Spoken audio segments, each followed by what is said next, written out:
We have the Lifetime Achievement Award, which will be presented by Steve and Sunny Sundowner. Thank you. I'm Sunny Sundowner, and I want to say thank you to Tom Swan and Veterans for Peace. Let's hear it for them. Woo! What they're doing in this world. Now, I'm not that much of a public speaker, so I find that if I talk like this, it helps me to relax and calm down my tone, in case people like chivalry are listening. But coincidentally, last winter this hat fell into our wood-burning stove up there by 29 Psalms, and I made an art piece out of it. Feeling it. There you have it. Almost all three major candidates have been mentioned, so there's equal time. Satisfied? Far out, man. If art had a hammer, he'd hammer out the injustice. Wow. Real quick, my commercial. I thought I was going to be given 2 hours to introduce him, but then I found out it's only 2 minutes. I have flyers about what I do up in Joshua Tree at the Beatnik Lounge. Every Wednesday I volunteer. Thank you.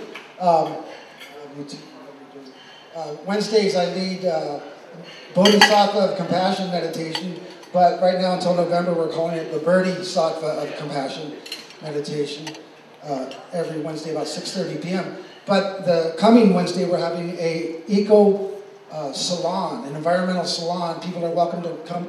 I'm hoping that Chuck Parker and Bob Terry and Lorraine Salas and all these wonderful people, or pollution people, get up and talk for 15 minutes per topic or per person. Okay, I got to stop moving this microphone. That's next Wednesday at 6:30. We'll have the Bodhisattva meditation before that. I have flyers.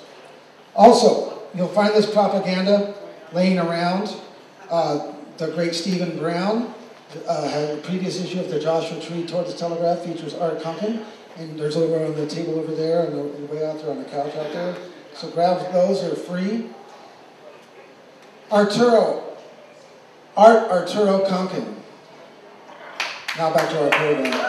Arturo Kunkin. What can you say? Wow. Picture's worth 1,000 words. Seeing the guy in person's worth a gazillion words. So we're going to have that opportunity in a moment.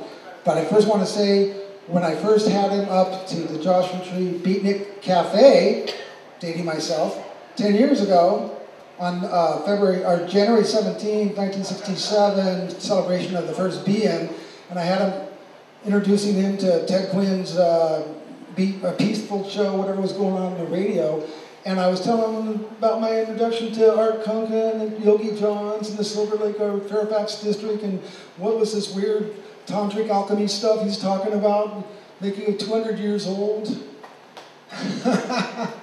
Sure, we'll touch on that. But then I handed it over to Art. He said, well, do you want to talk about the past or what we can do now to change things? Woo! He popped my bubble, brought me back into the now. So that's what, I'm not going to take too much more of your time, except to invite you up to Joshua Tree on Wednesdays. And also to say, let's keep doing what we're doing, people, so that we don't have to ask a question like, MIC, made in China, K-E-Y. Thank you. Also to quote my hero, Sixto Rodriguez, anger is much too valuable of an emotion to waste on someone you really don't like. What we need is a really long ceasefire. Yes. Amaho. Thank you all. It's a pleasure. Let's have Art Kunkin come up and talk to you about his activism started in the Army. Thank you, Tom. I want to thank you very much for this. I'm 88 years old now. A little confused. The free press was the internet in the 1960s. And most of you don't know that besides the free press, there were about 600 other papers around the world that I helped start and was in touch with. And that was how the 60s notion of freedom spread throughout the world. This was the very first issue of the Free Press, and it was produced at the KPFK Renaissance Fair. So the first page was current events in kind of medieval form. Students having been at longbow demonstrations. Shakespeare denouncing filth.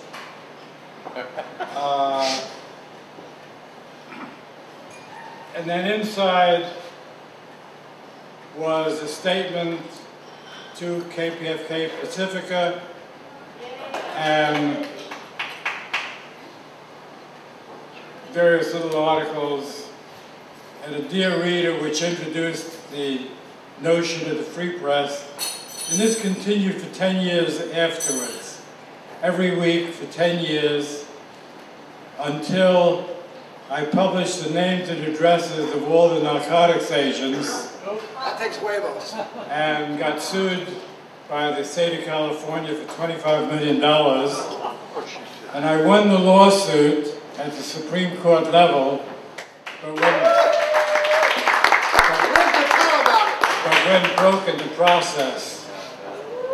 One of the things about the Free Press that was a major feature, it came out of the John F. Kennedy assassination. And the theme of the Free Press, in large regard, was assassination to replace voting. That was this headline. Just have rigging today. And during the course of it, this is a section of the LA Times about me.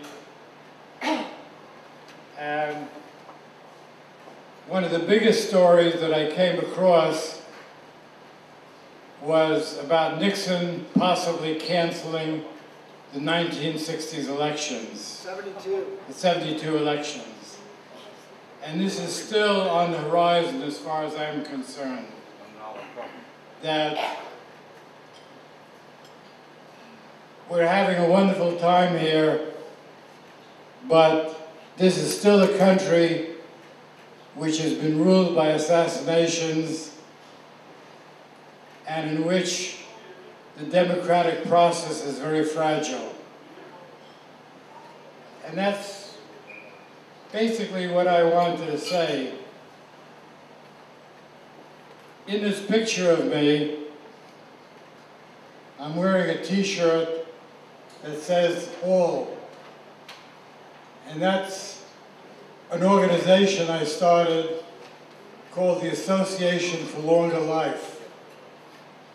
And one of the things I've been involved in, particularly recently, is the fact that aging, which we're all experiencing here, and I see a lot of gray beards and so forth, that is coming to an end. The science of aging is being discovered, and it's known exactly why aging is taking place. At the ends of every chromosome, there's a little cap called a telomere. And this cap gets smaller and smaller and smaller as the chromosomes regenerate and separate and duplicate, until finally the chromosome dies and we die. But there's an enzyme that the body produces that allows this chromosome to last for a very long time, and it slows down the deterioration of the chromosome ends. And this enzyme is called telomerase. And this is going to be available, and it's going to make everyone immortal.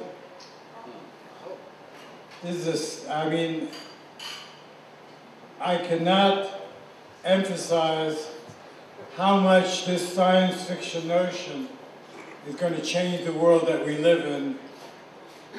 And I just want to say that this is what I'm working on, and I hope that some of you will come to see me and talk to me and be on my email list about this, because this is the biggest story of the time, that the next generation is not going to age. So, Can I just remind people that you write for the Desert Valley Star periodically. You can read about this in Art Kunkin's column in the Desert Valley Star. Art, I was wondering if just for a moment you might speak about your activism in the U.S. Army and why did you get an honorable discharge? Or not. well, Sonny wants me to talk about the fact that I am a veteran. I went into the Army very reluctantly. I was drafted. 2 days after I was in the Army, they gave me my 201 file to take to a dental office. That's the brown envelope with all your records. And I looked inside of this file, and there were 2 red stickers indicating documents that had been removed. And what had been removed was my loyalty oath, because I had been a member of the Socialist Party, never was a Stalinist, never was a supporter of Russia, but I was active in the socialist movement. And the other red flag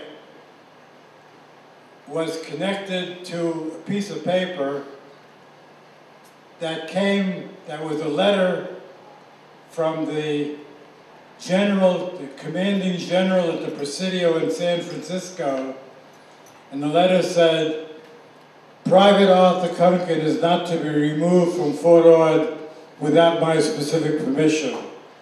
I'm in the Army 2 days.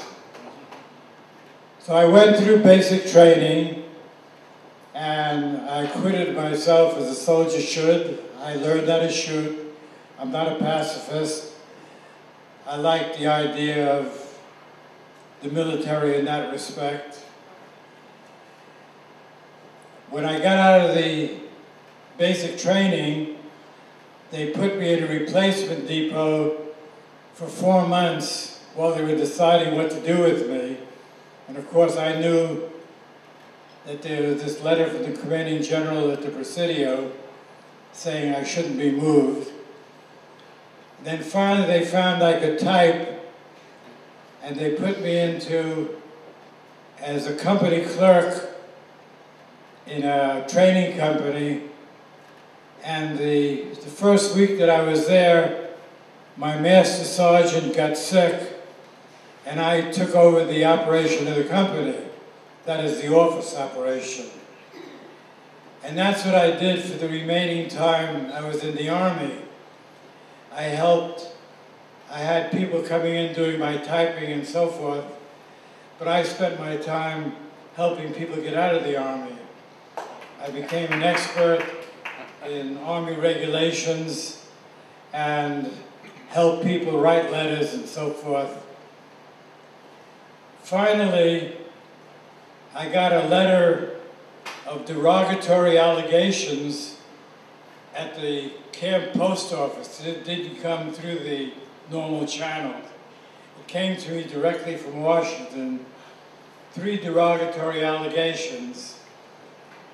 And it was all on 1 page, 1 long run-on sentence. Some of it was true, and some of it was false.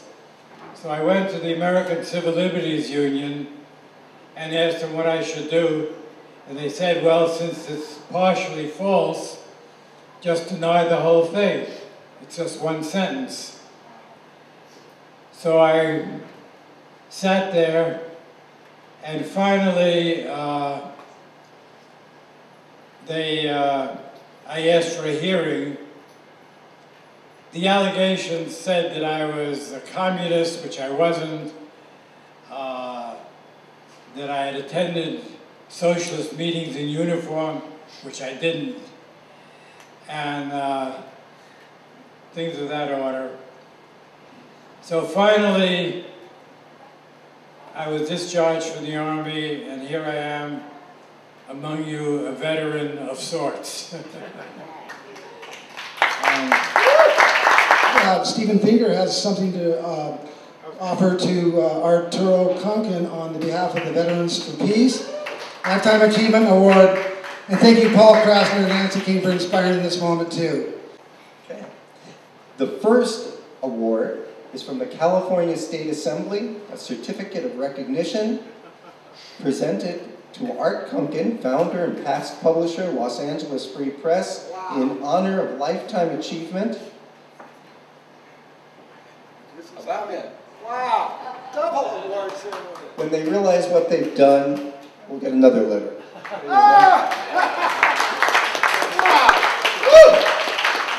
And then from the Veterans for Peace, a Lifetime Achievement Award for outstanding service to Art Kunkin, founder and past publisher, Los Angeles Free Press. We honor your leadership and lifetime devoted service to our country.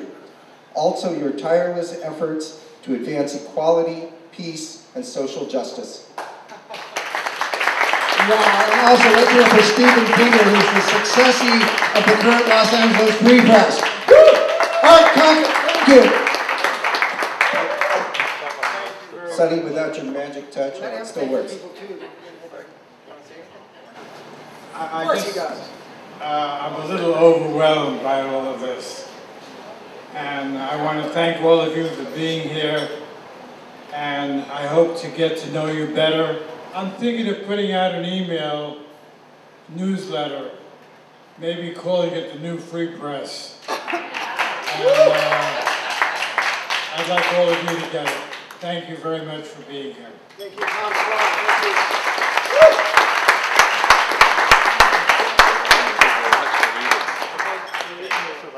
Thank you. Thank you.